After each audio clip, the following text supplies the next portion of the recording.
कहते हैं गरीब आदमी के घर में जब बीमारी आती है तो सबसे पहले दवा नहीं, उम्मीद खत्म होती है। इस छोटे से घर में भी कुछ ऐसा ही हुआ। घर का इकलौता बेटा मौत और जिंदगी के बीच लड़ रहा था। इलाज तुरंत शुरू नहीं हुआ तो बच्चा नहीं बचेगा। डॉक्टर साहब, हम गरीब लोग हैं, इतने पैसे कहाँ से लाएं? लेकिन अगले ही दिन दवा भी आ गई, इलाज भी शुरू हो गया। मगर सवाल था, आखिर ये सब कर कौन रहा था? मैंने अपनी आँखों से देखा है, तुम्हारी बहू रात में कहीं जाती है। माँ, अब समझ में आया, ये बहू हमारे नाम पर कर्ज ले रही है और पैसा अपने मायके भेज रही है। बहू, आज सच सच बता, इतना पैसा कहाँ जा रहा है? अगर ये बात सच निकली तो हमारे बीच सब खत्म हो जाएगा। पूरे घर की निगाहें बहू पर थीं, लेकिन बहू चुप थी, क्योंकि जिस सच को वो छुपा रही थी, वो सच उसकी इज्जत भी बचा सकता था और उसका घर भी तोड़ सकता था। क्या सचमुच बहू धोखा दे रही थी, या फिर वो अकेले ऐसा बोझ उठा रही थी जिसे सुनकर हर आंख नम हो जाती? कभी कभी इंसान की सबसे बड़ी गलती किसी अपने को गलत समझ लेना होती है। जब सच सामने आएगा तो सबसे ज्यादा रोने वाला वही इंसान होगा जिसने बहू पर सबसे बड़ा इल्जाम लगाया था। आखिर बहू का राज क्या था? बेटे का इलाज कैसे चल रहा था? और सच जानकर पूरा परिवार क्यों फूट फूट कर रो पड़ा? जानने के लिए वीडियो अंत तक जरूर देखिए। सुबह इस घर में कभी धीरे नहीं उतरती। वो बर्तनों की खनखनाहट, अधूरी नींद और दबे हुए तानों के साथ आंगन में फैलती है। इस घर में आटा कम है, पर खर्चे सबके राजघराने वाले हैं। अम्मा, मैंने तो बस बच्चों के लिए आधा किलो दूध ज्यादा मंगवाया था। और वो भी ऐसे जैसे हवेली में पल रहे हो। पानी मिलाकर भी चल सकता था। अम्मा, चाय के लिए पानी चढ़ा दूं? चाय चढ़ा दे, पर पत्ती बचाकर। यहाँ उबाल ज्यादा काम आता है, स्वाद नहीं। मीरा, वो नीली बाल्टी इधर सरका दे, कपड़े नाली में गिर रहे हैं। हाँ भाभी, अभी देती हूँ। हाथ तेज चला बहू, सूरज सिर पर चढ़े उससे पहले काम निपटना चाहिए। जी। अम्मा, आज राशन वाले को पैसे देने हैं, उसने कल साफ कह दिया था। मुझे मत याद दिला, रात भर हिसाब जोड़ा है मैंने। जोड़ते जोड़ते आंखें दुख गईं। अगर कहे तो मैं अपने सिलाई वाले पैसे में से। रहने दे, तेरे 2 टांकों से घर नहीं चलता। अम्मा, बात ऐसे मत कहिए। मीरा ने पिछले महीने बिजली का बिल भरा था। भरा था तो क्या ढोल बजाऊं? घर में जो रहे उसे घर का बोझ उठाना ही पड़ता है। मैं ढोल नहीं चाहती अम्मा, बस काम बता दीजिए। पहले रोटियों का आटा सान, फिर छत से सूखे कपड़े उतार, फिर पिंकी को स्कूल के लिए तैयार कर। और मेरी साड़ी अलग रख देना, रंग छोड़ रही है। बाकी कपड़ों पर लग गया तो मुश्किल होगी। ठीक है भाभी। मीरा की आवाज धीमी है, लेकिन उसके हाथ रुके नहीं हैं। इस घर में जवाब से ज्यादा काम का वजन सुना जाता है। और सुन, आज तेरे मायके से कोई आने जाने की उम्मीद तो नहीं? नहीं अम्मा, वहाँ भी सब अपने अपने में लगे होंगे। अच्छा है, यहाँ बैठने की जगह कम है, मेहमानों के लिए दिल भी। अम्मा, ये बात आप धीरे भी कह सकती थी। सच बात धीरे कहूँ या ऊंची, चुभती बराबर है। चाय छान दूं? पहले मुझे दे, फिर बाकी सबको। खाली पेट काम नहीं होता। मेरे लिए कम चीनी रखना। जी भाभी। और अपने लिए कम ही बनाना। आदत रहे तो कमी कम लगती है। घर छोटा हो तो हर आवाज एक दूसरे की जिंदगी में घुस आती है। गली की पुकार, बच्चे की खांसी और मन की थकान भी। चाची, मेरी दूसरी जुराब कहाँ है? तेरे बैग के पीछे देख, कल तूने खुद वहीं फेंकी थी। मिल गई। चाची, मेरी चोटी भी बना दो।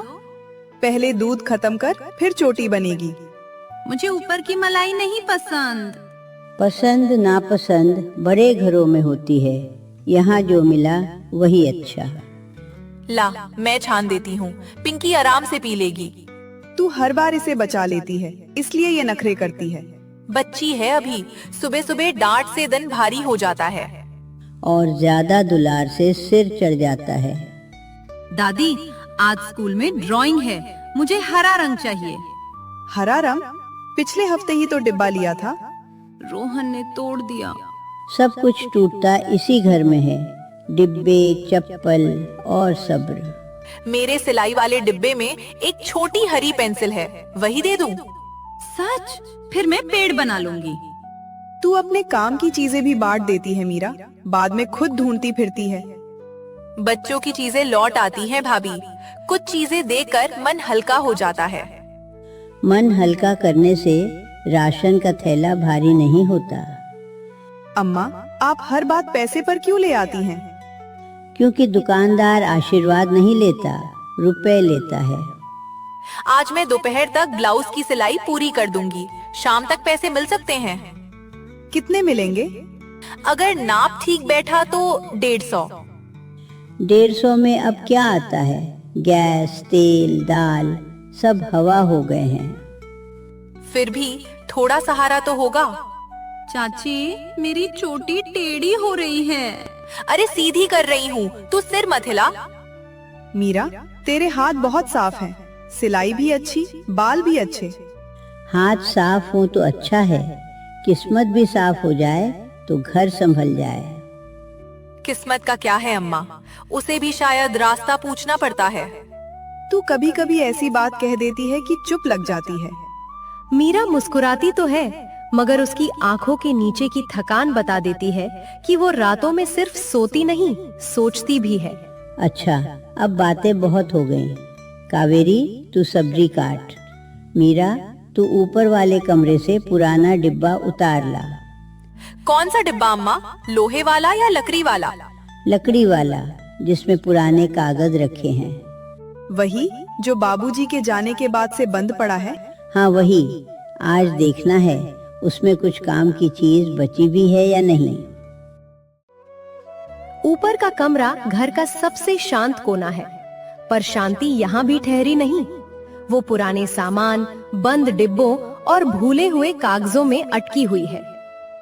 अम्मा, डिब्बे पर तो बहुत धूल जमी है।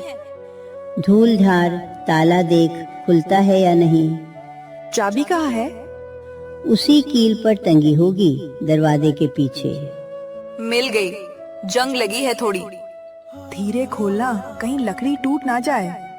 खुल गया, इसमें फाइलें हैं, कुछ पुराने खत और एक कपड़े में बंधी डायरी। डायरी इधर दे। बाबूजी लिखते थे क्या? मैंने तो कभी नहीं देखा। सब कुछ सबको नहीं दिखता कावेरी। अम्मा, ये एक लिफाफा भी है, ऊपर लिखा है जरूरत पड़े तो खोलना। किसके नाम है? नाम साफ नहीं दिख रहा, शायद शारदा लिखा है। मुझे दे। खोलिए ना। अभी नहीं। अगर जरूरी कागज हो तो देख लेना चाहिए, राशन वाले, मकान मालिक सब सिर पर हैं। मैंने कहा ना, अभी नहीं। अम्मा, आप घबरा क्यों रही हैं? घबराहट नहीं है, बस कुछ चीजें समय देखकर खोली जाती हैं। नीचे से पिंकी की आवाज आ रही है, मैं उसे पानी दे आऊं? रुक, पहले ये फाइलें देख, कहीं जमीन, उधार या बैंक का कुछ हो। ये देखिए, एक रसीद है और ये कोई नक्शा जैसा। इस कागज पर पुराने मकान नंबर लिखे हैं, हमारे नहीं लगते। मुझे दिखा। अम्मा, ये तो शहर के दूसरे मोहल्ले का पता है। और नीचे बाबूजी के दस्तखत हैं। ये यहाँ कैसे? आपको पता नहीं था?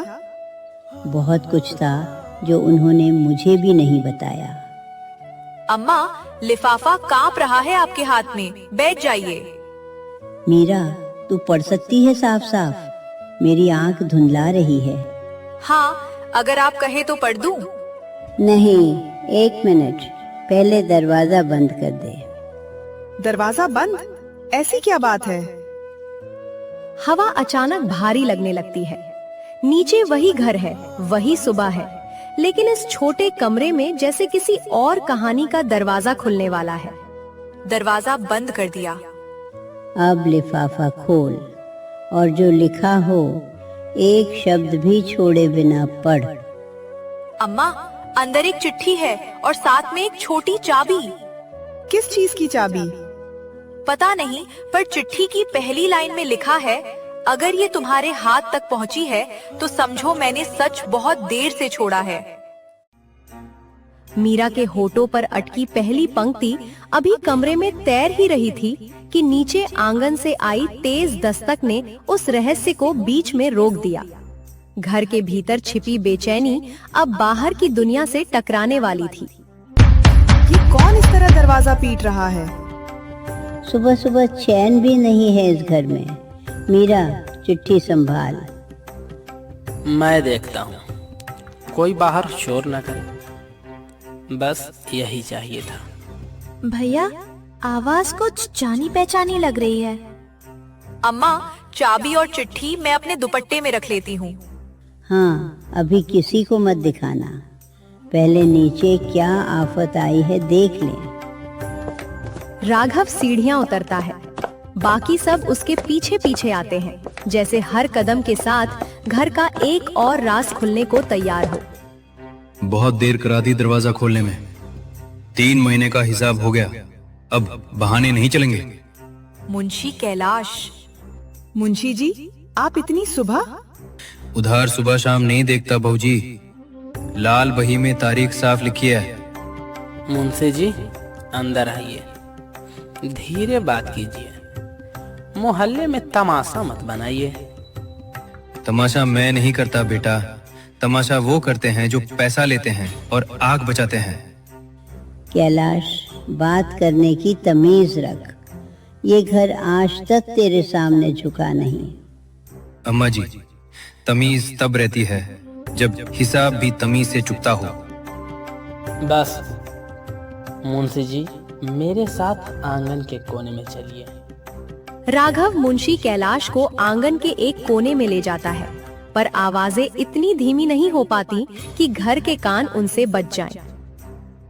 अब साफ साफ बताइए, कितना बाकी है? मूल, ब्याज, ऊपर से पिछली मोहलत, सब मिलाकर रकम छोटी नहीं रही। आपने पहले मुझे क्यों नहीं बताया?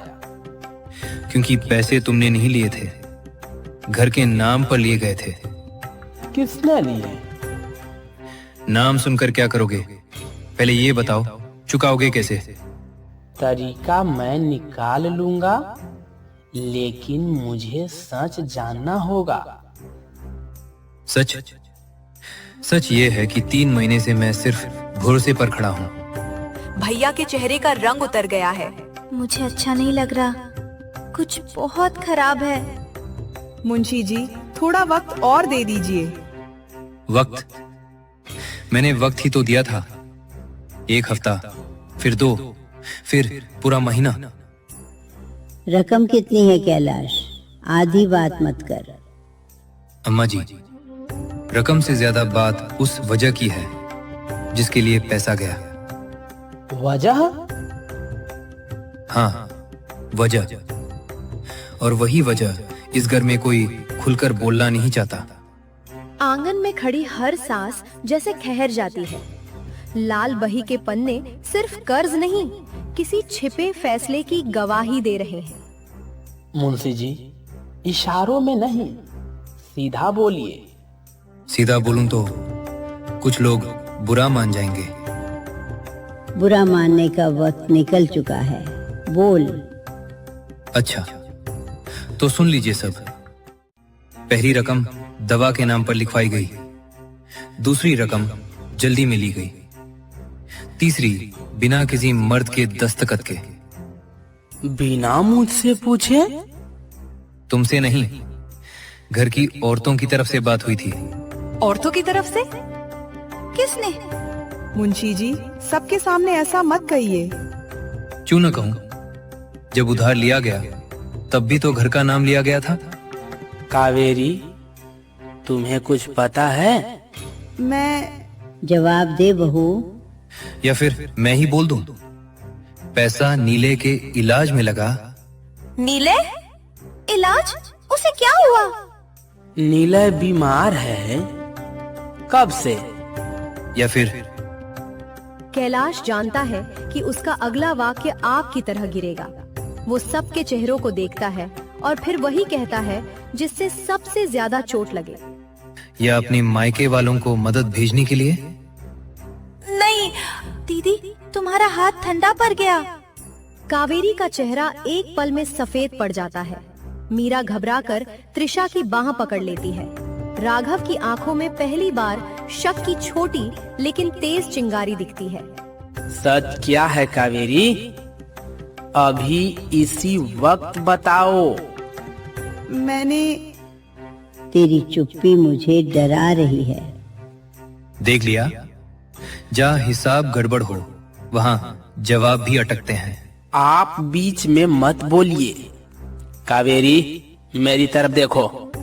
पैसा कहाँ गया? राघव, मैं झूठ नहीं बोलना चाहती थी। चाहती नहीं थी या बोलती रही? भैया जरा धीरे। नहीं मीरा, अब धीरे कुछ नहीं होगा।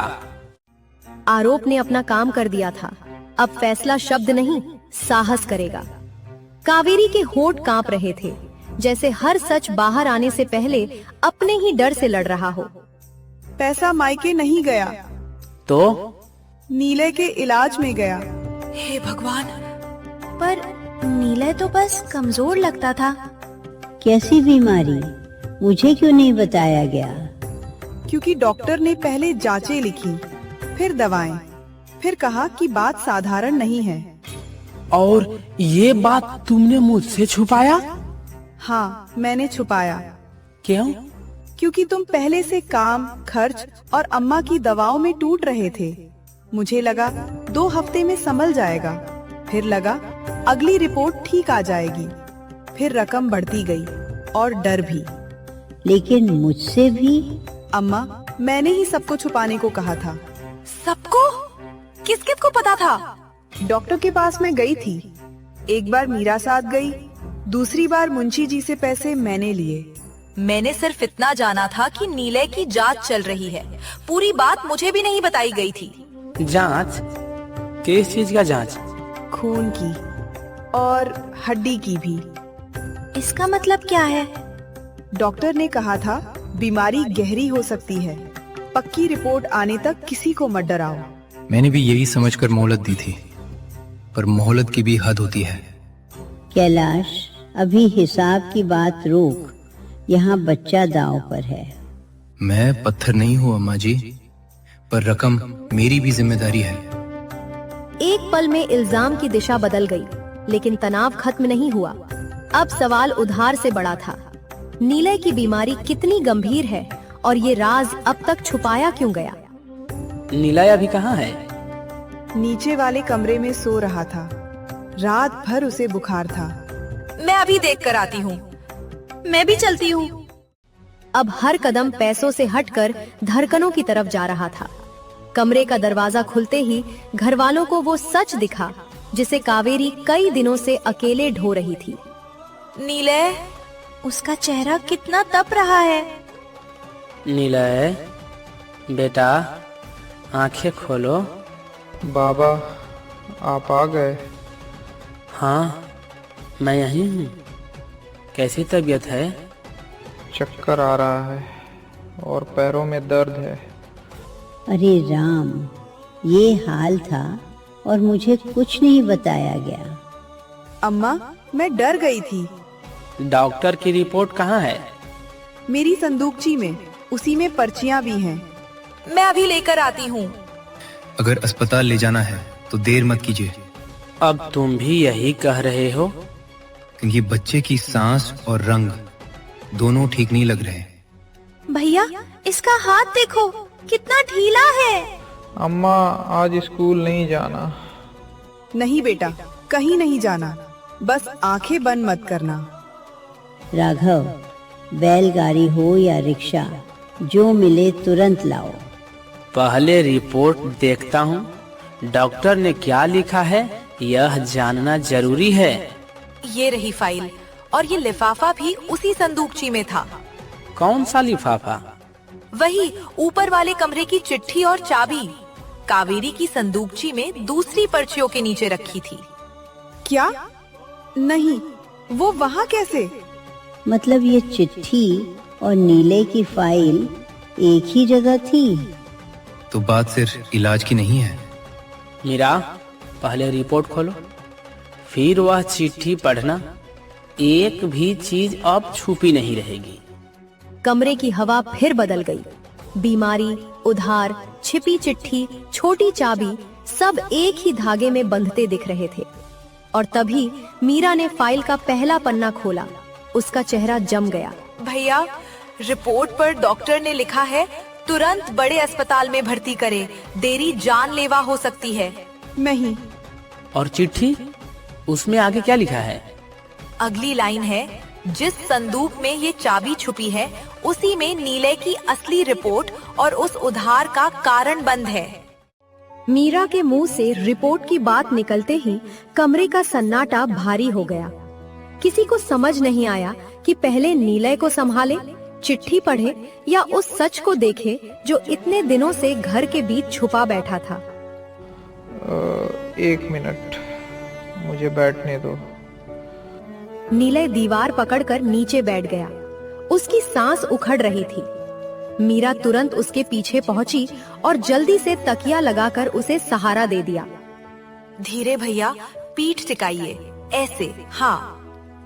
फाइल मुझे दो मीरा, अभी।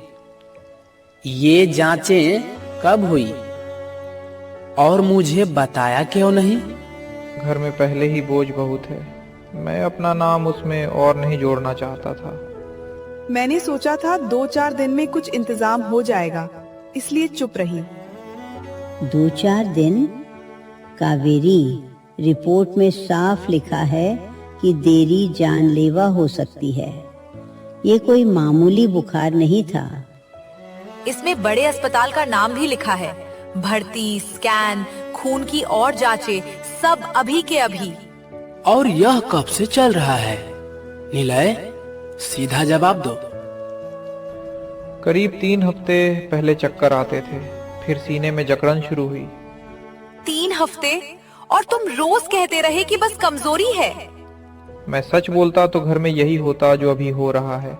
घबराहट, हिसाब, उधार, झगड़ा।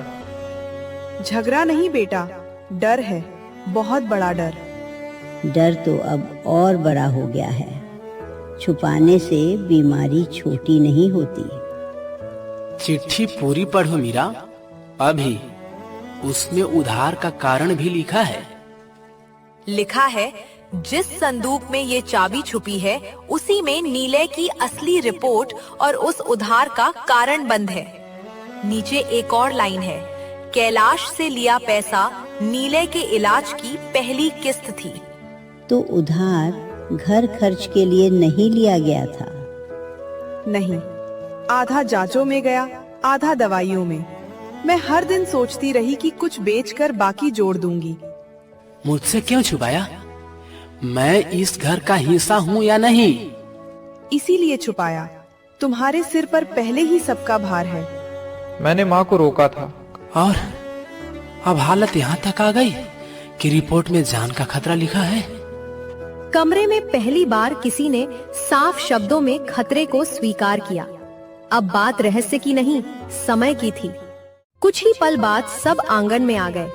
अंदर नीले को सहारा देकर बैठाया गया, पर बाहर फैसले की घड़ी थी। हर बात रुपए, रास्ते और समय पर आकर अटक रही थी। अभी अस्पताल ले जाना होगा, सुबह का इंतजार नहीं करेंगे। मैं बैग तैयार कर देती हूँ, कपड़े, रिपोर्ट, दवाइयाँ, पानी। एम्बुलेंस बुलाओगे या गाड़ी का इंतजाम करोगे? एम्बुलेंस महंगी पड़ेगी, पर हालत देखकर वही सही लग रही है। पैसे भर्ती के समय जमा भी तो मांगेंगे। मेरे पास अभी बहुत कम है, बस इतना कि रास्ता निकल जाए, इलाज नहीं। मेरे गहनों में से एक चूड़ी बची है, उसे रखकर कुछ मिल सकता है। तुम्हारा सामान नहीं जाएगा। बहुत कुछ पहले ही इस घर ने तुमसे ले लिया है। ये मेरा भी घर है, ऐसी बात फिर मत कहना। कैलाश के पास जाना पड़ेगा, उसने पहले भी पैसा दिया है, शायद और दे दे। उसी से तो डर लग रहा है, उसकी रकम कभी सीधी नहीं आती। लेकिन विकल्प क्या है? अस्पताल बिना जमा के हाथ भी नहीं लगाएगा। चिट्ठी में अगर उसका नाम है तो वो जानता था कि मामला गंभीर है। हाँ, और उसने फिर भी मुझसे कुछ नहीं कहा। क्योंकि मैंने हाथ जोड़कर कहा था। मैंने उससे विनती की थी कि जब तक मैं खुद न कहूँ किसी को न बताए। आपने अकेले इतना सब कैसे संभाला? संभाला नहीं, बस टालती रही। हर सुबह लगता था आज कुछ हो जाएगा। हर रात हाथ खाली रह जाते थे। अब और नहीं टलेगा। मैं अभी कैलाश के यहाँ जाता हूँ। अकेले मत जाओ, बात पैसे की है और अब घर की जमीन भी बीच में आ सकती है। जमीन? तुम ऐसा क्यों कर रही हो? क्योंकि मैं कैलाश को जानती हूँ, वो मदद से पहले पकड़ देखता है। मैं भी चलती हूँ, कागज मेरे पास रहेंगे। नहीं मीरा, तुम नीलय के साथ रहो। अगर उसकी सांस और बिगड़ी तो? ठीक है, पर फोन साथ रखना, एक एक बात बताना। फैसला हो गया। राघव और शारदा बाहर निकलने को मुड़े और पीछे कमरे में नीलय की खांसी फिर सुनाई दी। वो आवाज जैसे उन्हें जल्दी चलने का आदेश दे रही थी। गली सुनसान थी। 2 मोड़ पार करके वे कैलाश की बैठक तक पहुंचे। अंदर पीली रोशनी में बही खाते खुले थे, जैसे वो पहले से जानता हो कि आज कोई हिसाब लेकर आने वाला है। इतनी रात गए? मतलब बात सचमुच हाथ से निकल चुकी है। नीलय की हालत खराब है। रिपोर्ट तुम जानते थे, फिर भी चुप रहे। मैंने वही किया जो कावेरी ने कहा था, और जो पैसा दिया बिना कागज के दिया, ये भी याद रखना। पुरानी बात छोड़ो, अभी कितना दे सकते हो? कितना चाहिए? भर्ती, शुरुआती जांच और दवा मिलाकर कम से कम 50,000। 50,000 रात में, तुरंत।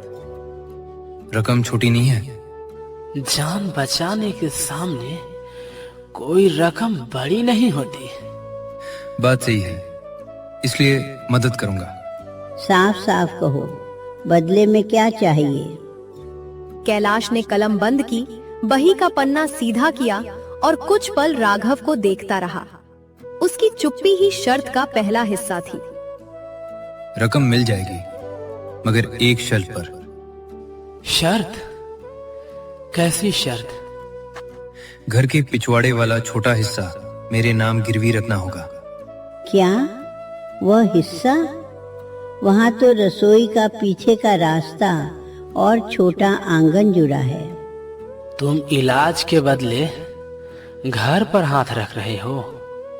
मैं हाथ नहीं रख रहा, सुरक्षा मांग रहा हूँ। बीमारी लंबी चली तो रकम और बढ़ेगी। पहले भी जो दिया था उसके लिए तो कुछ नहीं मांगा। तब उम्मीद थी कि बात छोटी है। अब रिपोर्ट बड़ी है, खर्च बड़ा है, जोखिम बड़ा है। और तुम्हारी नजर भी बड़ी हो गई है। ताना मारने से रकम नहीं निकलती शारदा, हिसाब से बात करो। और अगर मैं मना कर दूं तो मैं दरवाजा बंद नहीं करूंगा, बस रुपया भी नहीं खोलूंगा। शर्त हवा में अटक गई। एक तरफ अस्पताल का रास्ता था, दूसरी तरफ घर की मिट्टी। दोनों साथ बचेंगे या नहीं, कोई नहीं जानता था। मुझे सोचने का समय चाहिए। समय? रिपोर्ट में लिखा है देरी जानलेवा हो सकती है। समय तो तुम्हारे पास है ही नहीं। कागज अभी मत निकालो, पहले रकम, ब्याज और लिखत साफ बताओ। 50,000 अभी, महीने का ब्याज अलग।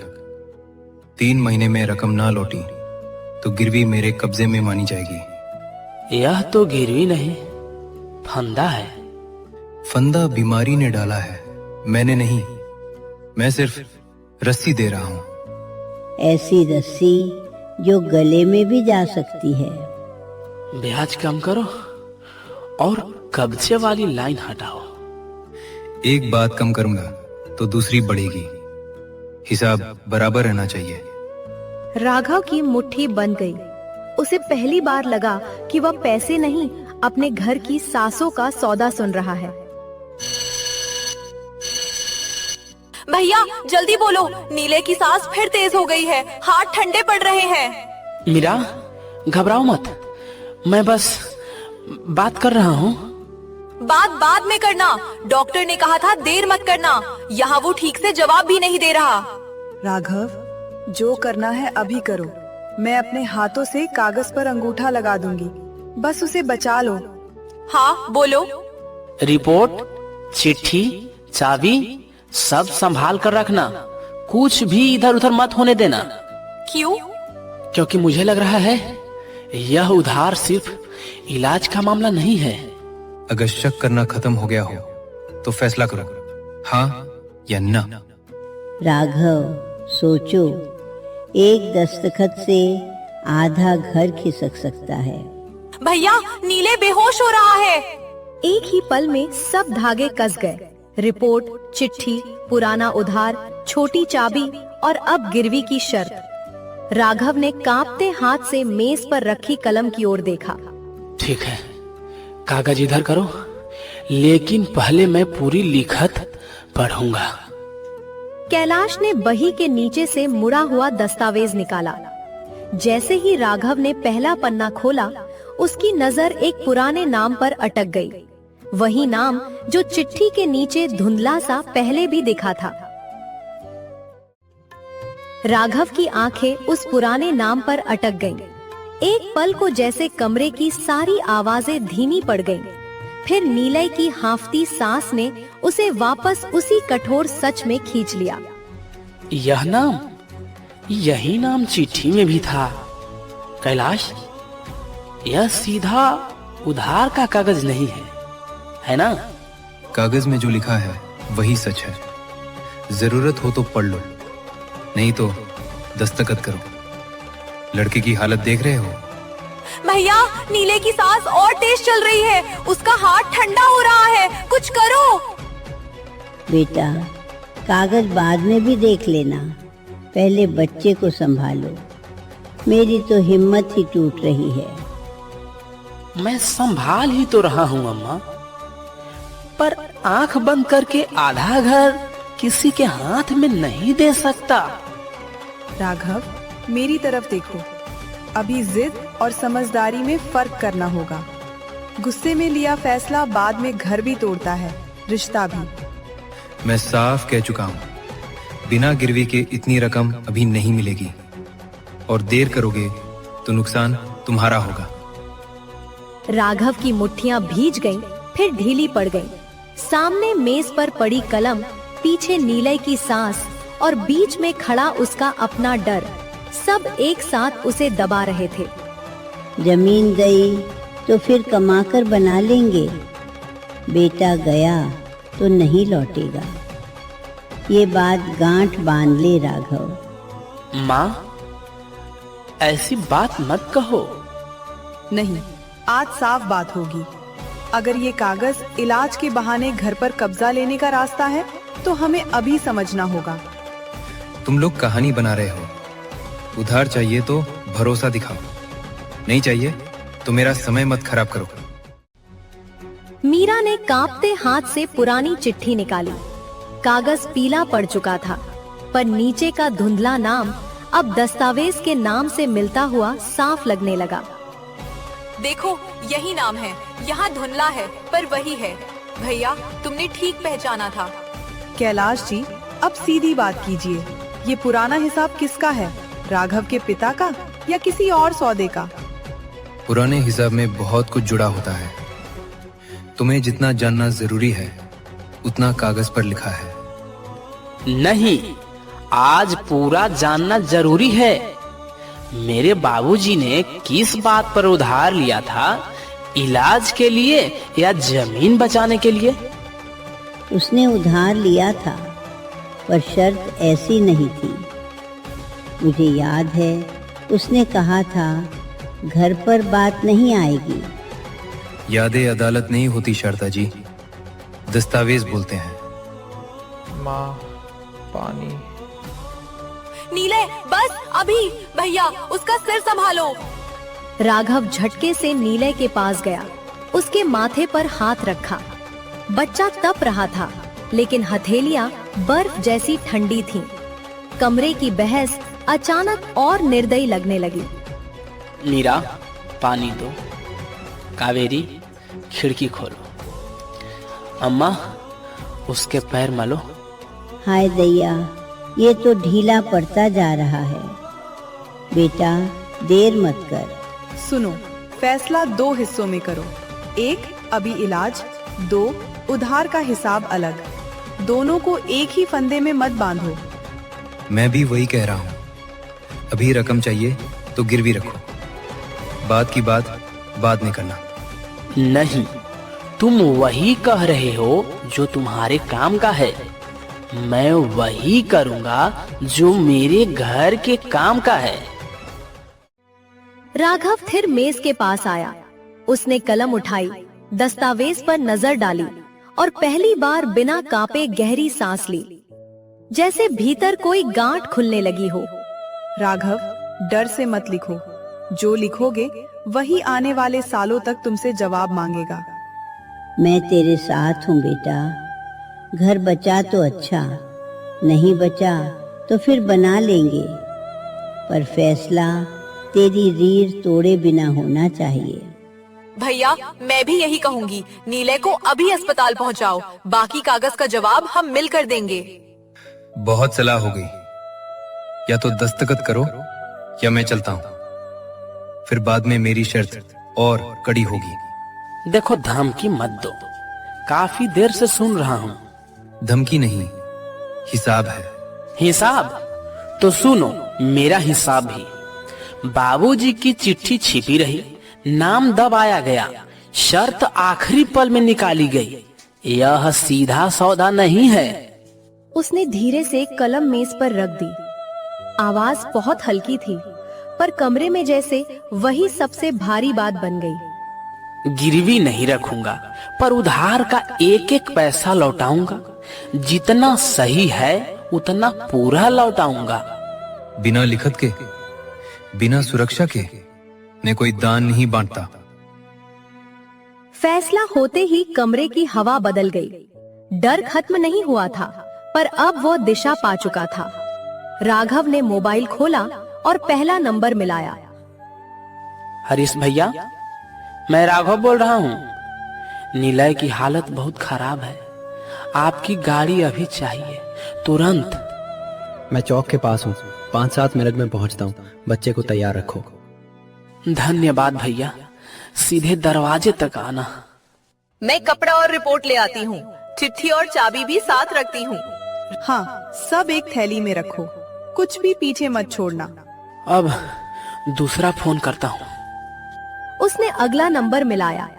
ये कॉल इलाज जितनी ही जरूरी थी, क्योंकि बिना पैसे के अस्पताल का दरवाजा भी अक्सर आधा ही खुलता है। सेठ जी नमस्ते, मैं राघव। 3 हफ्ते की मजदूरी बाकी है। मुझे अभी इसी वक्त कुछ रकम चाहिए। घर में बच्चा गंभीर है। अभी रात में पूरा हिसाब मुश्किल है, पर मैं आधा भेज सकता हूँ। बाकी सुबह साइट पर मिलते ही दे दूंगा। आधा भी भेज दीजिए, किसी को साथ भेज दीजिए या ऑनलाइन कर दीजिए। देर नहीं होना चाहिए सेठ जी। ठीक है, 10 मिनट में लड़का भेजता हूँ। शुक्रिया सेठ जी। मैं यह एहसान नहीं, अपनी कमाई ले रहा हूँ। बाकी सुबह पूरा हिसाब कर लूंगा। तो अब तुम मुझे टाल रहे हो? नहीं, मैं तुम्हें साफ जवाब दे रहा हूँ। सही रकम बताओ, पुराना उधार बताओ, फिर पाई पाई लौटेगी। और वो भी गवाहों के सामने। अब कोई कागज बंद मेज के नीचे से नहीं निकलेगा। कुछ ही पलों में घर हरकत से भर गया। मीरा ने थैली उठाई, कावेरी ने दरवाजा खोला और राघव ने नीलय को सावधानी से अपनी बाहों में उठा लिया। मैं यही हूँ नीलय, अब तुझे अस्पताल ले जा रहे हैं, कुछ नहीं होगा तुझे। रिपोर्ट, चिट्ठी, चाबी सब मेरे पास है। हरीश भैया आ गए, जल्दी चलो। पीछे की सीट खाली है, सीधे सिविल अस्पताल चलते हैं। मैं भी साथ चलूंगी। माँ आप बैठिए, मीरा नीलय का सिर संभालना। राघव, बात अधूरी मत छोड़ो। बात अधूरी नहीं है, सुन लो आखिरी बार। इलाज पहले, हिसाब बाद में, और हिसाब अब छिप कर नहीं होगा। अगर तुमने मुकरने की कोशिश की तो बस जितना कहना था कह चुके, अब रास्ते से हटिए। कैलाश एक पल को चुप रह गया। शायद उसे भी समझ आ गया था कि मजबूरी पर टिकी उसकी पकड़ ढीली पड़ चुकी है।